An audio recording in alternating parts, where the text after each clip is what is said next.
Thank you, Joe. As you mentioned, and as you can see, I'll be talking about Secchi disk transparency and total phosphorus here, and give a little bit more background to add on to what Tamara said, and give a little bit more sense of what CLMP has done and is currently doing. So, my name is Erick Elgin. Again, I work with Michigan State University Extension. Here's my contact, that's my cell number and my email. So feel free to jot that down in case you have any questions, either if you're out on the water or back at home. Secchi disk, which is the piece of equipment that we use to measure water clarity in lakes, has been measured from volunteers in Michigan since 1974, which makes it the second oldest in the country, which is awesome. And as you'll see as I go into this, having that long-term data on lakes or on a particular lake or lakes across the landscape really make it a valuable data set to know what's happening in your lake, and then which will help support decisions as we move forward. And so that was started with the DNR, called the Self-Help program. And then they joined forces with MLSA in the early 90s, where we started to add spring and summer total phosphorus and summer chlorophyll. And then we added, as the years went on, other parameters like dissolved oxygen and temperature, aquatic plant surveys that look at the entire plant community, the aquatic invasive species, and then also Score the Shore, which is a habitat evaluation and erosion evaluation parameter. And our goals, as Tamara mentioned, are to create this cost-effective volunteer framework that produces awesome data that's long-term and baseline that really can help support what is happening on the ground. And this information is great just for the understanding. We get a lot just from knowing what is happening in our lakes, but then also creating, giving us the data to give sound management decisions. All that being supported by our online database that is open and publicly available. So that's what's excellent. All of you can, so a lot of you are new, you can, your lake may have been surveyed in the past, so you can check out our database to see if there is any existing data on your lake, maybe sometime in the 70s. And of course, we have these training opportunities that support all of our goals here. And much of those resources are on mycore.net. Seeing that you've all registered, you visited this site. That site will receive some updates, so there might be some changes over the course of the year or these next couple of years. But you can find all of these different things. So fact sheets for each parameter. So if you have a question about what a parameter is, we have fact sheets for that that'll help out. We have a full protocol manual. So all the protocols are put together in one manual. And I would say for the returning volunteers, it's always nice, every once in a while, maybe even every year, we encourage you to take a peek at those protocols for the parameters that you choose. Because, if you don't do it too often, it's nice to kind of get a refresher to make sure that we're collecting the best data we can. You can find historical CLMP reports on particular lakes.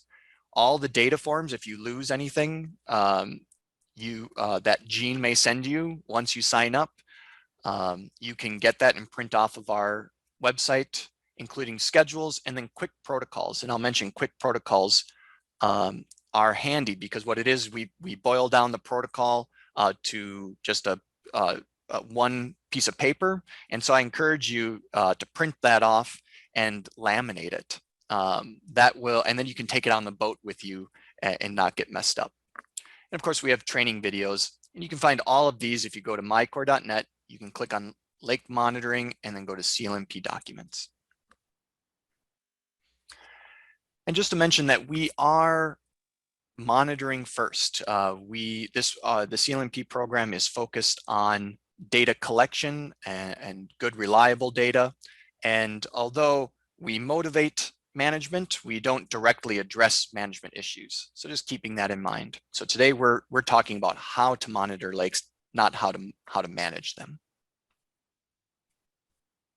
Tamara mentioned we have this suite of parameters. All of them showing something of the pulse of your lake. Every one of them shows a particular thing, but moving on beyond face value, some of these parameters help tell us some really important important components of our system. And what I'm going to be talking about now are these first three: water clarity as measured by Secchi disk, total phosphorus, and chlorophyll A. So these help us evaluate a lake's trophic status. And so you'll hear that throughout today mention the word trophic status. And so I just wanted to give a quick little preamble on that. So trophic status is the description of how productive a lake is. So what does that mean? Well, so productive is the amount of plant or animal life that a lake can support. And so you can see just depicted in this picture, on the left, we have a very clear lake, low plant growth, and low nutrients. And so this is a low productivity lake. And this is where we have large amounts of algae, as you see suspended in the water, that will have higher amounts of nutrients, which results in more algal and plant growth. And so when we see this now, we can categorize them into specific categories, where we would call some lake that has low nutrients and then therefore low amounts of algal and plant growth and other life, called oligotrophic lakes. Those are, you can imagine, are really crystal clear. And then as we move through the spectrum, we have mesotrophic lakes, which are in the middle, and then we have eutrophic lakes, where there are higher nutrients, higher algal growth, higher plant growth. And lakes naturally fall within this spectrum, and one lake is not better than the other, they're just different. So in oligotrophic lakes, you might have oxygen at the bottom of the lake, or you likely have oxygen on the bottom of your lake, which can result in having cisco populations, cold water fish living there. Where in eutrophic lakes, oftentimes the bottom parts of the lake will not have oxygen, and therefore you don't have cisco, but you will have other species like bass in your lake. So these are those trophic state indicators, these three that I just mentioned. We use these numbers to calculate what trophic state your lake is in. And then dissolved oxygen temperature is a great parameter to show some of the symptoms of your trophic status. So if you are eutrophic and we want to take a peek at your dissolved oxygen on the bottom of your lake, for example. So let's get into water transparency and talk more about that. So water clarity, water transparency is talking about the same thing. It's amazing, it's such a simple parameter. How far can you see in the water? It's measured by a few different things, but the one that is used across the world is called the Secchi disk. And that's this device right here, which is an amazing simple device that measures how far you can see. So, and I should say, water transparency can tell you a lot. So it alludes to different physical aspects of your lake, different chemical components of your lake, and different biological components of your lake. So it really helps get a sense of what's happening inside your water body. So what is a Secchi disk? It's typically an 8-inch weighted disc that is black and white, put into quadrants. And what you do is it gets dropped into the water and you can see how far you can see it. And that's the Secchi disk reading. That's your water clarity. So very simple. This was a device made in the 1800s by a scientist who has the last name of Secchi. And this simple device is used across the world. And although seems coarse, is actually quite nice. When people have looked at studies to see how good of data this device provides, it's actually quite consistent. And so how does it work? So you lower this disc into the water. If there's not a lot of particles in the water, if there's not a lot of dissolved substances, you're able to see the Secchi disk further into the water.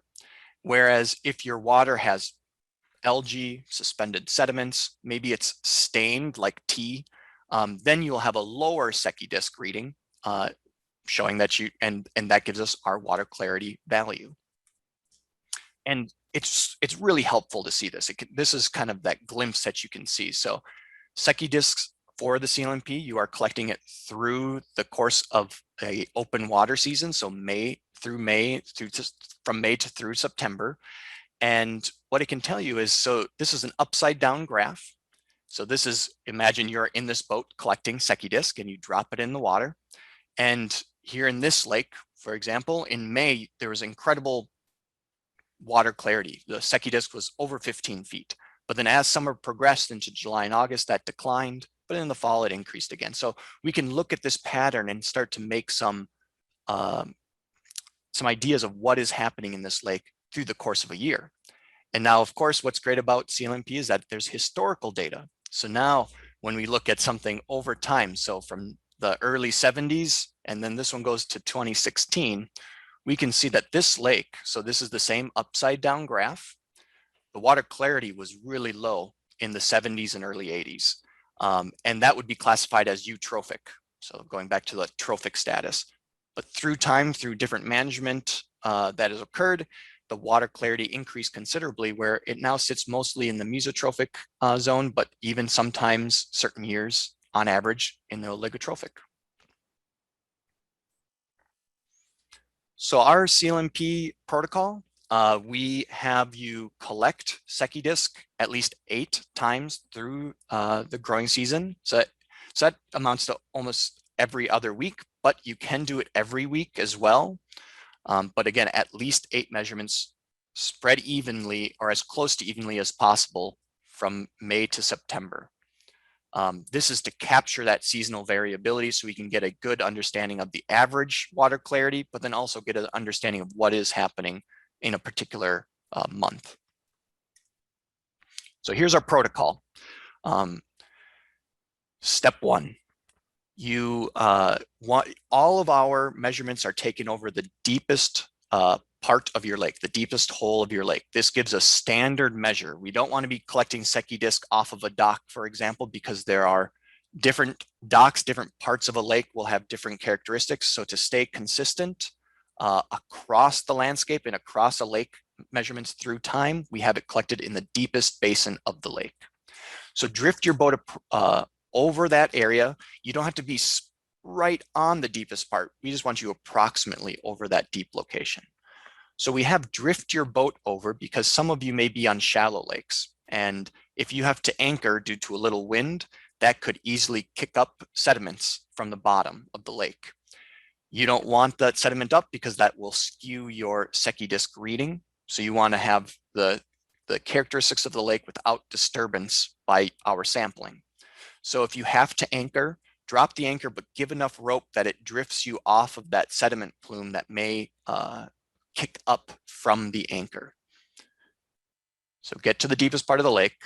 And how do you know where you are, where the deepest part of the lake is? So there's a couple things. We provide that for you, and you can go to mycore.net, lake monitoring, and then CLMP documents, and you can find your lake, and we give you the deepest hole via the latitude and longitude, where you can take that and put it into Google Maps or whatever program you may have and get that deepest location. Also, something to help out, the Michigan DNR has a website that has a lot of the public access lakes. It doesn't have all of the lakes, but if you type into Google or any other search engine, Michigan DNR lake maps, you can navigate to that website, click on the county that you're in, and then look through a list of lakes to find yours. If you can't find that information, please contact us. And as you can see, what I did here was this lake has 2 basins. This one's 20 feet and this one is 25 feet deep. So this is where the sampling would occur for this lake. Okay, step 2, you lower the disc into the water. So what's nice is this, the discs that you get are connected to a measuring tape, a long measuring tape that's already marked off. So that makes life easy to measure where you are or how far you can see it. So slowly lower the disc into the water until it disappears. So at that time when it disappears, note that depth. Now step 3, slowly raise that disc back up until it reappears again. Once that reappears, note that depth as well. So now what you do is, the official measurement is the average of those 2 depths. So take those where it disappears and where it reappears, and calculate the average and record that number on your data sheet that we provide you. And of course, our eyes aren't precise enough to give it to the exact inch. So we are asking you to round to the nearest half foot. A couple things to remember when you're out there. To keep Secchi disc consistent, do not wear sunglasses, because you can imagine somebody with a polarized lens compared to somebody who does not can see that Secchi disc further or shorter. And so to keep everything consistent, do not wear sunglasses. You can wear your glasses, of course, just not sunglasses. And what side of the boat? So because glare can be an issue, you do not collect it on the sunny side of the boat. You collect it on the shadow side, the shady side of the boat. That's where you are dropping it in. Eric, we've had a request that you back up and repeat steps 3 and 4, if you would. Yeah, no problem.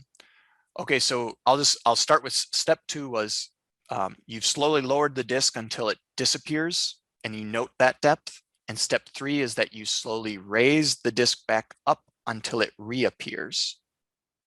So, and note that depth. Step 4 is you take those 2 depths and you average them, which gives you your data point. So that's what you record on your data sheet, and you we can't see it our eyes aren't good enough to get it to the exact inch, but you can to the nearest half foot. So round to the nearest half foot. Okay, so I hope that was good. Let me know if you need me to repeat that. So a couple things to remember was that sunglasses, again, we need to be consistent. So please remove your sunglasses when you're doing Secchi disc. And pick the shadow side. We don't want the glare off of the water. And so please look, drop the Secchi on the shadow side of the boat. So the third part is be consistent in weather and timing. And so you don't want to be early in the morning. You don't want to be late at night. The best time is between 10 and 4. And you don't have to be on the minute, on the hour, but try to be consistent with your measurements so that they can be relatable to one another. Sunny, calm days are best, of course, because you're not blowing around the lake. And it's much easier when the Secchi disc needs to be going straight down for you to get an accurate measurement. If you're drifting across the lake, your line is going to become angled, and that won't be an accurate measurement. So you'll need to try to be as stationary as possible. And of course, do not measure during heavy boating time. So if it's a Saturday evening and all of Saturday there was a tremendous amount of boating on the lake, that can kick up a lot of sediment, and now you have your water clarity will go down considerably that night. So it gets pushed away from its average. So try to get it when it's a more typical day on the lake. And just to talk a little bit more about why we asked to have these measurements, a minimum of 8 measurements across the whole summer, but can have weekly, is because there's also things happening biologically in the lake that we want to key in on. And that's with algal succession in a lake. So what I mean by that is we know about algae, these free floating little plants in the water that make our lake green. But not all of them make your lake green. There's quite a diversity of algae out there. And so what it is if why we have it going through the season is once ice comes off of a lake, it's great for certain species of algae called diatoms to bloom and actually can have quite a bit of biomass within your lake. But those go down as the summer progresses, and then you get other algae. And then late in summer, you get blue-green algae, also known as cyanobacteria. And then before winter sets in again, you might be getting another diatom bloom. So we want to capture this biological variability that occurs across the summer. Here's our data form that all of you will get when you sign up for Secchi. It gives you the sampling time interval. So the first one's going to be starting soon. So please register as soon as possible online, and you'll collect within these different times. So please put your date sampled, the time of day, write the Secchi disk depth to the nearest foot, any weather conditions, and then also unusual conditions. So maybe there was a big rainstorm and things changed. We can still collect the Secchi, but note it here in unusual conditions. Now, for those of you on shallow lakes that are clear, the Secchi might just be on the bottom. So that's not a true Secchi reading because you can still see that it's on the bottom of the lake, but please still note that depth, but tell us if the Secchi is on the bottom. On the back side of the data form, we do want you to draw the shape of your lake and give us that approximate location and depth on where you sampled. And we have a full protocol on, make a copy of your field sheets so you have them, and then mail or copy and email us by October 31st. Data entry. So we do have a place where volunteers can enter their data online, and we encourage you to do so. You can find instructions for that on mycore.net. And that database where you enter and see the data is in our data exchange that you find up there. So what do you get? This is just kind of a background for all of our different parameters, but what you get for as a return once we look at your data and compile it and do some calculations, that you get a report in early 2021 or in early 2022 with your 2021 data. And that data will have a nice summary of different things, but then also you get not just the year that you collected, you also get whatever has been collected in your lake through time. So here's a lake, for example, that has had increasing Secchi depth, so their water clarity is getting better, having higher water clarity. Whereas in this one, somebody collected in their early years and then collected again, clustered in 2000. So you can kind of get a comparison of how the lake has changed or not changed through time. So before I move on to phosphorus, are there any questions? Would you like me to return to any slides? Eric, there were a few questions that have come in about Secchi, so maybe we'll take a moment and you can address some of those. Sounds good. All right. What is the average Secchi reading in May for most lakes? Ooh, I don't know, because there's a lot of variability. I could probably find some studies, or we could look at our data and get that number, but it can be wildly different. And actually in your lake, what makes this so difficult for May especially, water clarity can change drastically from being maybe like a couple feet to the bottom of your lake and be 20 feet within the course of 2 days. And so there's biological activities that are happening that may happen in May, where you can get just in a couple days, very different Secchi readings. All right, another question. Is there a minimum lake size for registering in the CLMP? Joe, correct me if I'm wrong, is it 10 acres? We tend to be a little flexible. I think 5 acres is kind of our standby, but we have occasionally let other lakes, smaller lakes join. They tend not to have very consistent measurements though. These protocols were designed for lakes, not small ponds. Another question, what if I have a lot of fishing going on in the lake that I monitor? What if you have some fishing going on? I would, so in regards to the protocol, I would just say, make sure to give some distance for them, but then also chat with those fishermen, because they're probably going to love the data you're collecting, and they're going to have some intuitive feelings towards it. And if you give them some hard data, they typically will love it. All right. Can one do data gathering from a stable kayak?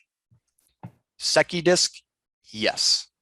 Some of the other parameters that might be some difficulty, and we can explore that. You'll be able to see that in our training today. But Secchi disk, yes, you can collect that in a Secchi or in a kayak. All right. The next question, where do I get the disc? I can address that. You can order a disc from us when you sign up for the program. When you do the enrollment and you're paying the enrollment fees, there is the option to buy Secchi discs. You can also find them online, but we do offer one, and ours are connected to a line that already has the foot measurements measured out on it. So it makes the reading easy. If you buy them from someplace else and it's just on an unmarked rope, you'll want to mark every 6 inches with a Sharpie or some tape, so you can just count that and make it easy for you to measure when you're out on the boat. Eric, is it okay if several people take the readings for the same data set? Yes, as long as they're trained individuals who know what they're doing and follow our protocol. Yes. All right. I think we have time for a couple more. Is fishing success related to Secchi readings? That is a big question and hard to answer quickly. There's lots of depends there. Secchi disc can tell us something about the habitat within a lake for fish and can indicate some of the potential fishery there. But in short, yes, it can help us understand what's going on in your lake and your fishery. All right. A couple questions I'll kind of combine, and I think I can address them. One person asked if the disc color is being captured, does it get loaded into the database? And someone else asked about their lake being root beer colored from the trees. Does that matter for Secchi measurements? And so we don't record the color of the water into the database. But as Eric mentioned before, some lakes are stained from trees or wetlands around the lake, and that can make your Secchi disc measurements lower. You won't be able to see the disc as far as if you had crystal clear water.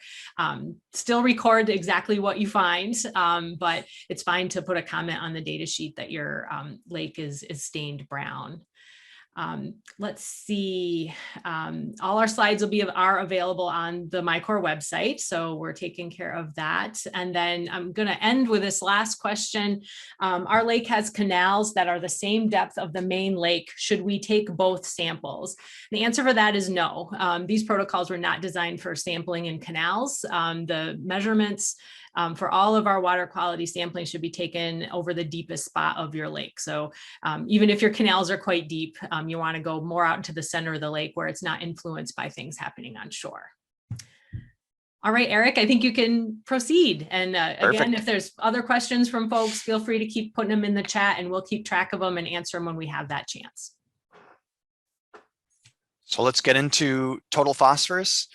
And specifically when we measure them are in the spring and late summer.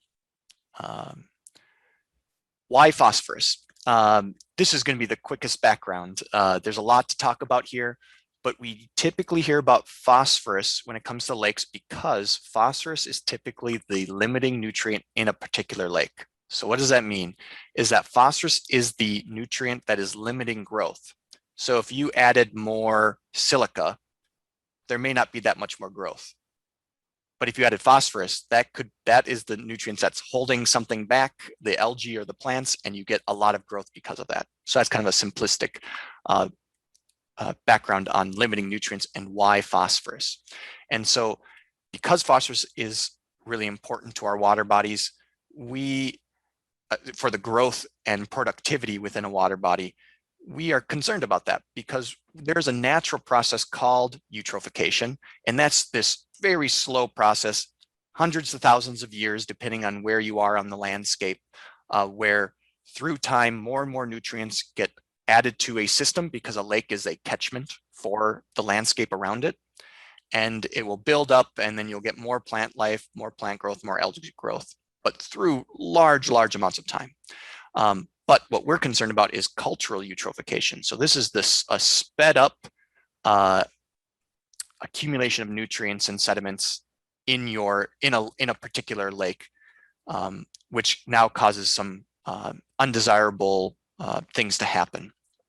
And what we see here is maybe what we get is a cyanobacteria bloom that maybe many of you are aware of because we're starting to see them more and more in the news, particularly with Lake Erie, where harmful algal blooms or HABs, if you started to hear that. So Excess nutrients in the water lead to larger excess nutrients, specifically phosphorus, leads to a higher biomass of algae. And in this case, and in many cases, it can increase the biomass of harmful algal species or cyanobacteria species that produce toxins.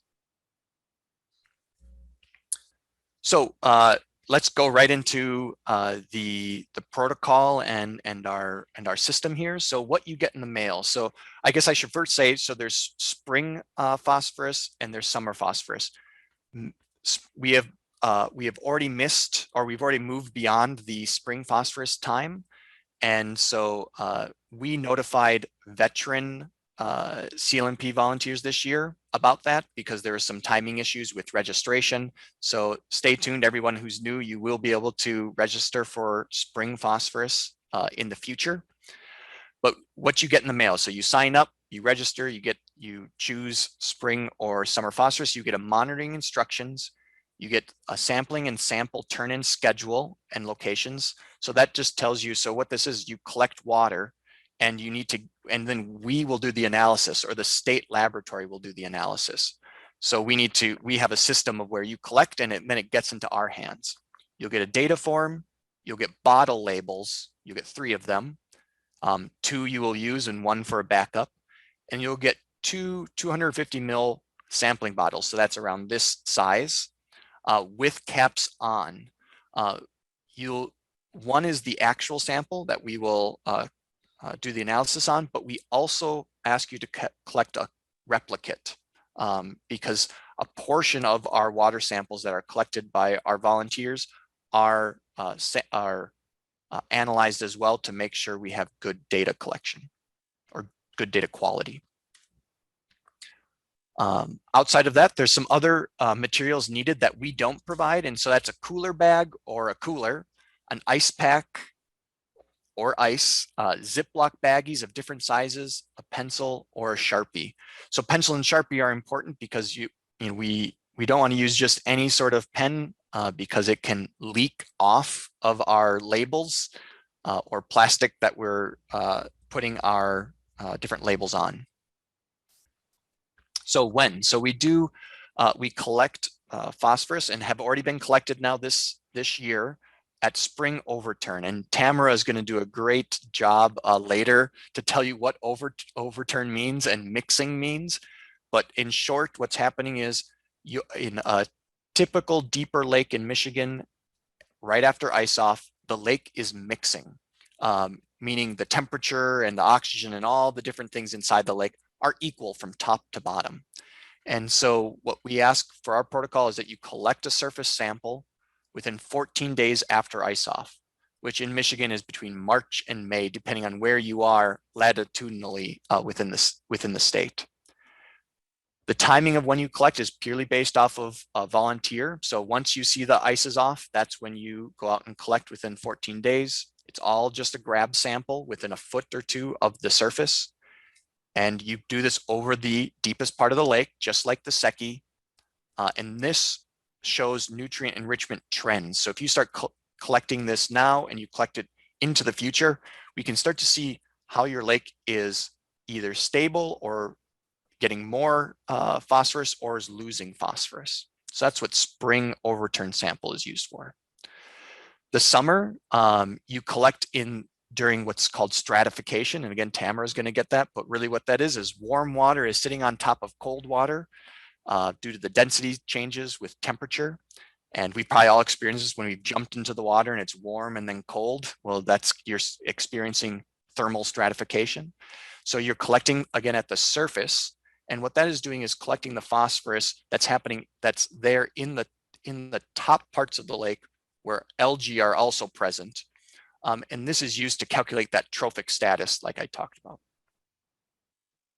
It can also indicate if you're having a lot of loading that is occurring in the summertime. So to help guide when to collect phosphorus, like I mentioned, spring phosphorus is collected determined by all of you within 14 days after ice off, within 2 weeks after ice off. Now you'll get something when you sign up called a schedule. That's what we call this collection and turn-in schedule. It depends when you turn in and where you turn in, all depends on what county you belong to.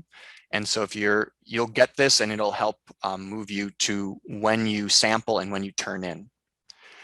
That's really important for summer because when you collect depends on the latitude. Are you in the southern part of the state or are you in the northern part of the state? We have turn-in dates currently for summer, but we don't have the turn-in address. COVID has thrown in some complications, and we are confirming the turn-in locations for both spring and summer phosphorus. So stay tuned. This is the same for chlorophyll. You'll be, if you're doing chlorophyll, how you turn in those samples. We are figuring all that out, but you will be all notified shortly once we figure all of that out. So moving on to labels. Actually, we'll just go now into a step-by-step protocol. So step one, fill out labels. You're going to be getting a sticker label, and you're going to be getting multiple of them. So please fill them out with your initial, with the date that you're doing your collection, your location, so the lake. And now something to note is that when you sign up for the CLMP, your lake will have a field ID. And if it doesn't, we'll be creating one for you. So we'll be giving you the field ID. This number is specific to your lake and is determined by the state of Michigan. So we'll be giving you that field ID number. That's important because it really helps.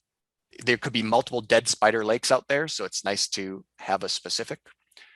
Put in a GA for the parameter code, leave the chemicals added blank because we are the ones who are doing the addition of chemicals. Put your, and there, that's it. So you'd want to fill this out on two, but remember one of them is your real sample and the other one is your replicate. So please let us know that, and so you can put REP above the, or at the location thing so that we know that that is your replicate sample.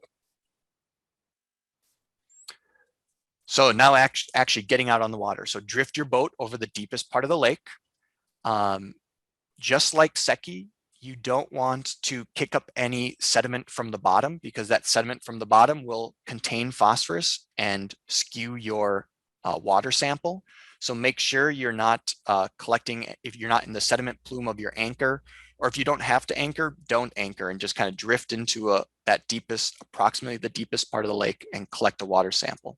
So how do you do that? So remove the cap. All of your bottles should have caps on them. Leave the caps on until you are starting this this step, because phosphorus sampling phosphorus can be quite, you can contaminate your phosphorus sample easily. If you're on an oligotrophic lake, so that's a low nutrient lake, dust or dirt that comes from our hands or getting onto the caps can skew that sample considerably. So you need to keep that bottle very clean and keep that cap on till you don't need it. So remove the cap, put the cap in a good spot so no mud or anything gets on there. And what you're going to start to do is rinse the bottle. Now, note, only use the bottle that we provided.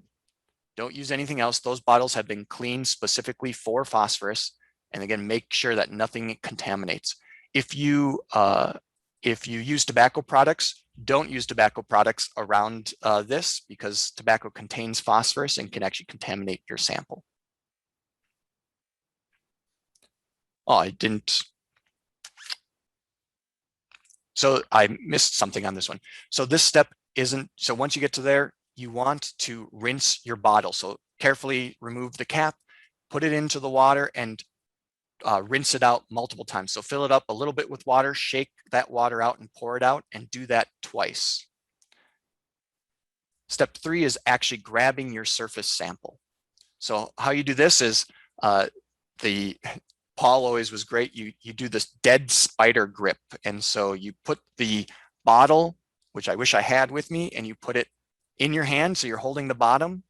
You flip it upside down, so you have a dead spider, and then you put it into the water upside down, and this is about 1 to 2 feet, kind of up until your elbow, and then begin to tilt it upwards at that depth. And it begins to collect it, and then keep tilting it all the way up where it'll fill up the bottle. And then repeat that with your second replicate bottle. Because we are freezing the samples, we need to let a little bit of the water out, otherwise it'll burst the bottle. So once you have it up on your boat, pour a bit of the water out, maybe down to here. I would have moved that down just a little bit, so we avoid bursting the bottle when it's frozen. Once you have your 2 samples done and screwed on, place it into a labeled baggie where it has the date, what it is, total phosphorus, for example, and your lake. And place it in your cooler. So you want to place it in the cooler with an ice pack because you want to slow down the biological activity that's happening in your sample, which could skew it if you don't. Step 6, fill out your data sheets. And note that we want your data sheets as well. So once you copy them, you can fold them up and put them in a separate baggie, and you'll be submitting those with your samples. So here's what the data sheet looks like. Please fill all of your name, location, your name, the date of ice out if it's spring overturn, and then the date sampled. So this is where you put now that information. Just like Secchi, you'll be, please create where you took that sample, which should be over the deepest part of your lake, and label that depth. And step 7, so you back onto shore and right away put it into your freezer until the turn-in date. So you're freezing those samples. Step 8 is turning in. So once you'll be notified by us about the location and the date, and you'll turn in your frozen sample bottles. So make sure they're still frozen. So please transport them in a cooler with an ice pack with your data forms to that designated location, which we'll be providing soon. So just want to mention, because this is a fairly simple protocol, it's collecting surface samples, but there are a few things that we see through time that kind of trip us up, and we have to reject the sample. So some of it is sampling collection at the wrong time. So spring phosphorus is fairly specific. We want to collect it within 2 weeks after ice out. If it goes after, we'll still allow it into 3 weeks, but we'll flag it. But after 4 weeks, we can't accept it and it's rejected. This is to keep giving it, we have that protocol in place so we can provide the best quality data through time. Summer phosphorus is the same, where if you collect the sample more than a week outside the assigned interval, it'll be rejected. Oops. Incorrect delivery. You may not get it to us in time, or you put it to the wrong place. So that can cause problems because it doesn't get to us in time when it's still frozen. So please, once you know what the drop-off location is and the assigned date, please let us know, and we can try to help figure out the logistics there. Also, if the bottle is cracked because there is too much water in there, that sample is contaminated and we can no longer use that water for the analysis.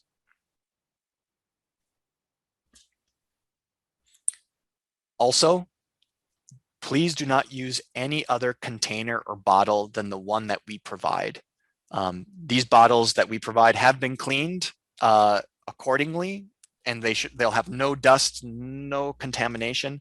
Whereas if we use something else, that we have a problem. So please don't send us anything in a Parmesan container, or we've had maybe even a urine sample sent as well. So again, this data through time is great. Lakes that have been collecting it since the early 90s to today, we can start seeing long-term trends. And this, for example, is we have dates on the bottom and then the level of spring total phosphorus. And we can see this lake is actually having a declining trend, which is wonderful. So kind of rounding things out, and you'll hear this throughout the throughout our presentations today, is we're volunteers out on the water, and trying to help protect and learn about our lakes. So we don't want to be spreading invasive species. So keep in mind the clean, drain, dry message. So if you've been out on another water body, for example, and you are now going out to sample the one that you volunteered for, make sure that you follow those procedures of keeping your gear clean, make sure you're draining any water that you're moving, and dry. We don't want to contribute to the problem because we're the ones who are trying to protect our water bodies. So thank you very much. Let me know if you have any questions. We have a few minutes. And we do indeed have some questions for you, Eric. So what if you are not 100% certain of your ice out date in regards to spring phosphorus sampling? So that must mean maybe you're not out on the water. You can, I would say, and this goes for all of our parameters, communicating with multiple people on the lake so you can get to get that. So it's a lot of work potentially for one volunteer, but a lot less work if working together. So if you're not on the lake during that time period, talk with your neighbors to maybe have someone spot it out for you. Yeah, and I'd also add to that, when the data come in on your data sheet for spring phosphorus, there is a place for you to write down when ice out was. And it's important that you put your best guess there, even if you don't know exactly right. Because if you don't give us any information, that's one of the ways we use to decide whether to reject a sample or not. So if you don't tell us when your ice out is, and you just send us a sample, we have no idea if it was collected during the correct time or not. So be sure to put something down in that, or we may have to contact you and try and find out from you when the ice out was. We also had a comment, I would assume none of the new lakes will do spring overturn sampling this year since ice was out about a month ago, at least on our lake. And Paul addressed that in the chat, and that's correct. We reached out to the previous volunteers that had done it in previous years and asked them if they were planning to do it, and we got some bottles out to them. But for new lakes, we're past that point now, but you can certainly sign up to do it next year. I'll also mention, because there was a couple questions about each step of the process. Remember that you don't have to try and write everything down as you're listening today. We have all of these protocols available on the MyCore website. We have a CLMP instruction manual, and then also where it has all of our parameters in one nice book. And then we also have them divided out by each parameter. So you can click right on phosphorus and it'll tell you the procedures. You can download those to your computer and print out copies for yourself as well. With all the minute details. With all the minute details. They're all there, yes. Yes, exactly. Exactly. Eric, does ice out mean when all ice has melted? Yeah, this is tricky. What is ice out? So we leave that up to you. It's when the ice is gone enough that it's safe to go out is a benchmark that is the easiest one to go off of. Yeah, so that means your arm will get cold when you collect your sample. The lake will still be chilly. Yep. All right. Does surface phosphorus represent dissolved phosphorus more than sediment phosphorus? Yeah, so there's different types of phosphorus. We collect total phosphorus, which collects dissolved and particulate phosphorus. And without going into detail, there's a suite of different types of phosphorus out there. Does a surface sample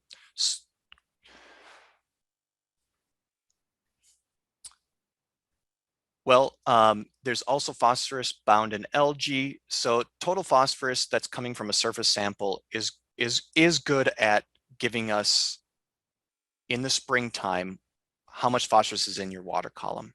And so I think if you broke it down into particulate and dissolved, you would still be getting representative numbers, but it depends on what your lake is going through at that time. So it's kind of a complicated question that I think has some depends. You know, it could be that if you're in a shallow lake and there's a lot of sediment resuspension in the summertime, now you're getting particulate phosphorus more. But I hope that's kind of a roundabout answer. Here's maybe a more straightforward one. If I missed spring sampling, can I still do the late summer sampling? Yes, and we encourage you to do so.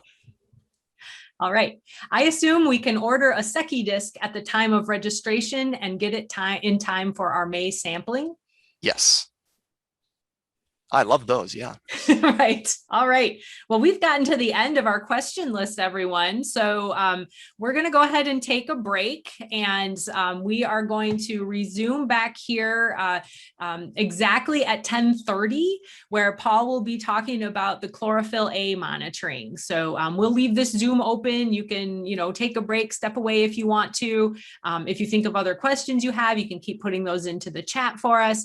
But we will kind of stop presenting here for a bit and get kind of quiet unless there's some discussion. We'll take a break until 10:30.